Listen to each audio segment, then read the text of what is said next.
మీ మోకాల నొప్పులకు ఎటువంటి సర్జరీ లేకుండా ఎపియాన్ పెయిన్ క్లినిక్ అందిస్తున్న అత్యాధునిక చికిత్స. మెయిన్ మోడిఫికేషన్ గట్ హెల్త్ మెయిన్ చూసింది ఏమంటే డైట్ తోటి. మీకు మెడిటరేనియన్ డైట్ అని తెలుసలేదు మరి. మెడిటరేనియన్ డైట్ ఇప్పుడు పేపర్లో చదువుతుంటాము. అంటే మెడిటరేనియన్ గ్రీస్, కొంచెం ఇటలీ, ఇజ్రాయెల్ ఆ ఏరియాలో ఒక స్పెషల్ టైప్ ఆఫ్ డైట్ తింటారు వాళ్ళు. దాంట్లో ఎక్కువ ఆలివ్ ఆయిల్ ఉంటుంది, నట్స్ ఉంటాయి, ఫ్రూట్స్ ఉంటాయి, ఫిష్ ఉంటుంది.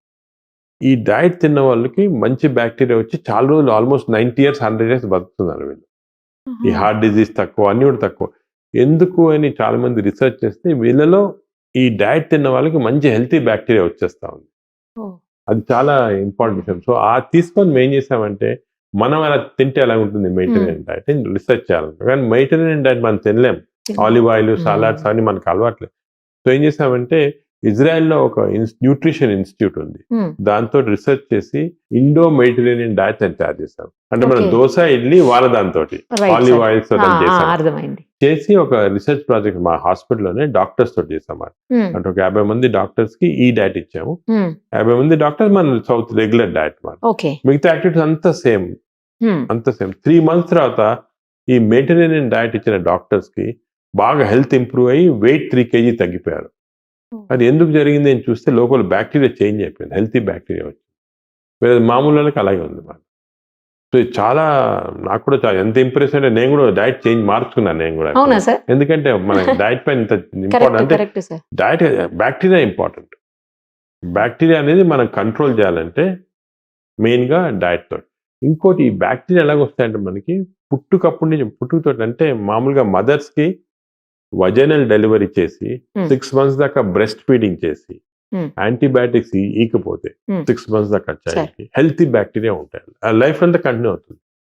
అదే మదర్ సిజేరియన్ సెక్షన్ చేసుకొని 6 months లోపల వీనింగ్ చేసేస్తే, బ్రెస్ట్ ఫీడ్ చేయకపోతే ఈ చైల్డ్కి 6 months లోపల ఎప్పుడు చిన్న డైరియా వస్తే కూడా యాంటీబయాటిక్ ఇచ్చేస్తుంటారు. అలా చేస్తే బ్యాడ్ బ్యాక్టీరియా. పాపం ఆ చైల్డ్ ఫాల్ట్ కాదు, ఆ మనిషి ఫాల్ట్ కాదు.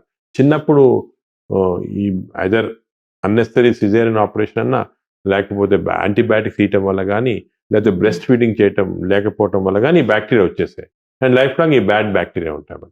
దానికే నౌ వీఆర్ ఎంఫసైజింగ్ ఎర్లీ స్టేజ్లోనే మేము మంచి బ్యాక్టీరియా తెచ్చుకోవాలా. Vaginal delivery important. అసలు ఎంత మేజర్ ప్రాబ్లం ఉంటేనే యాంటీబయాటిక్స్ ఇవ్వండి, లేకపోతే ఇవ్వద్దండి 6 months దాకా. మదర్ని కూడా ఇంతకుముందు 3 నెలలు అనే వాళ్ళు ఇప్పుడు 6 నెలల దాకా బ్రెస్ట్ ఫీడింగ్ చేయమంటున్నాం. చేస్తే మనకి హెల్తీ బ్యాక్టీరియా. సో అక్కడి నుంచి స్టార్ట్ అవుతుంది. స్టార్టే మన లైఫ్. మనం ఇంకోటి ఫుడ్స్ చేంజ్ చేయడం కానీ ఇవ్వాలా, దానివల్ల స్మోకింగ్ వల్ల, ల్యాక్ ఆఫ్ అన్ని కూడా బ్యాక్టీరియా పైన effect. So the bacteria are the brain controlling everything.